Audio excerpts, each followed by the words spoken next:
ഞാൻ ഈ content creation ആക്റ്റീവായിട്ട് ചെയ്തു തുടങ്ങുന്നത് ദുരന്തർ ഫസ്റ്റ് പാർട്ടിന്റെ റിവ്യൂ പറഞ്ഞുകൊണ്ടാണ്. അത് പക്ഷേ ഈ പ്രൊപ്പഗാൻഡ വിവാദമൊക്കെ തുടങ്ങുന്നതിന് മുന്നേ ആയിരുന്നു. ആ വീഡിയോയിൽ ഞാൻ പറഞ്ഞിരുന്നു ധ്രുവ് റാത്തി ഉറപ്പായും ഈ സിനിമയെ ഡിഫെൻഡ് ചെയ്യാനായി രംഗത്തെത്തുമെന്ന്. പറഞ്ഞതുപോലെ തന്നെ ആള് വന്നു, വിമർശിച്ചു, ഒറ്റ വീഡിയോ കൊണ്ട് ഈ സിനിമ അങ്ങ് ഡിസ്ട്രോയ് ചെയ്യുമെന്ന് പറഞ്ഞു. പക്ഷേ ആ സിനിമ 1000 കോടിക്ക് മേലെ കളക്ഷൻ നേടി. അതാണ് ഈ സിനിമയുടെ പവർ. അതൊരു ആർട്ടാണ്. പ്രേക്ഷകർ അത് സ്വീകരിച്ചു കഴിഞ്ഞാൽ പിന്നെ ഇങ്ങനെയുള്ള മൂന്നാംകട വീഡിയോസ് കൊണ്ട് അതിനൊരു ചുക്കും ചെയ്യാൻ പറ്റില്ല. ദുരന്തർ ഫസ്റ്റ് പാർട്ടിനോട് 100% നീതി പുലർത്തിയ ഒന്ന് തന്നെയായിരുന്നു ദുരന്തർ സെക്കൻഡും. ദുരന്തർ ഫസ്റ്റ് പാർട്ട് ഞാൻ 2 വർഷത്തിന് ശേഷം നാട്ടിൽ വന്ന് കണ്ട ഫുൾ സാറ്റിസ്ഫാക്ഷൻ കിട്ടിയ ഒരു പടം തന്നെയായിരുന്നു. സെക്കൻഡ് പാർട്ട് കണ്ടതാവട്ടെ ജർമ്മനിയിൽ വെച്ചു.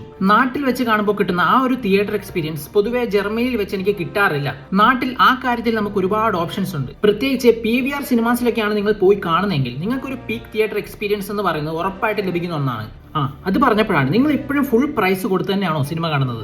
എങ്കിൽ വളരെ യൂസ്ഫുൾ ആയിട്ടുള്ള ഒരു കാര്യം ഞാൻ നിങ്ങൾക്ക് പരിചയപ്പെടുത്താം. 30 to 40% വരെ ഡിസ്കൗണ്ടിൽ നിങ്ങൾക്ക് PVR ടിക്കറ്റ്സ് വേണമെങ്കിൽ ഒരു സിമ്പിൾ ട്രിക്ക് ഉണ്ട്. ഒന്ന് വേഗം നോട്ട് ചെയ്തോ, എന്നിട്ട് ബാക്കി പറയാം. കോമ്പസ് നൗ എന്ന് പറയുന്ന ഒരു ആപ്പ് ഉണ്ട്. അതിന് നിങ്ങൾക്ക് വെറും 99 രൂപ കൊടുത്ത് PVR ഇനോക്സ് പ്രൊമോ കോഡ് വാങ്ങാം. പിന്നെ ചെയ്യേണ്ടത്, PVR ആപ്പിൽ നിങ്ങൾ ടിക്കറ്റ് ബുക്ക് ചെയ്യുമ്പോൾ ചെക്കൗട്ടിൽ മറക്കാതെ പ്രൊമോ കോഡ് ആഡ് ചെയ്യുക.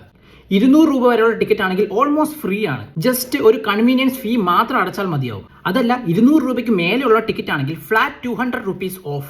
അതിന് നിങ്ങൾ റിക്ലൈനർ സീറ്റ് എടുത്താൽ പോലും. സോ ഓവറോൾ 30 to 40% ക്യാഷ് നിങ്ങൾക്ക് സേവ് ചെയ്യാം. മാത്രമല്ല ഈ ഒരു ആപ്പിലൂടെ അറ്റ് എ ടൈം 5 പേർക്കുള്ള പാസ് വരെ നിങ്ങൾക്ക് മേടിക്കാൻ പറ്റും. ഹോണസ്റ്റ്ലി ഇതൊരു സൂപ്പർ ഡീലാണ്. PVR ലവേഴ്സ് ഉണ്ടെങ്കിൽ ഉടനെ തന്നെ ഷെയർ ചെയ്ത് കൊടുത്തോളൂ. വളരെ യൂസ്ഫുൾ ആണ്. അപ്പൊ ഞാൻ പറഞ്ഞു വന്നത്, ബോളിവുഡിന്റെ സ്ഥിരം മസാലക്കൂട്ട് പടങ്ങളുടെ ആ ഒരു പാറ്റേണിനെ തന്നെ പൊളിച്ചടിക്കിയ പടമായിട്ട് ഇത് ചരിത്രത്തിൽ ഇടം പിടിക്കും. മുൻകാല ബോളിവുഡ് ഇൻഡസ്ട്രിക്ക് ദാവൂഡ് വുഡ് എന്നൊരു പേര് കൂടി ഉണ്ടായിരുന്നു എന്നൊരു ഓർമ്മപ്പെടുത്തൽ കൂടിയാണിത്. അന്നൊക്കെ വേറെ ചില പ്രൊപ്പഗാൻഡകൾ പ്രകടമായിരുന്നു. ഇന്ന് പലരും അത് സൗകര്യപൂർവ്വം മറക്കുന്നു എന്ന് മാത്രം.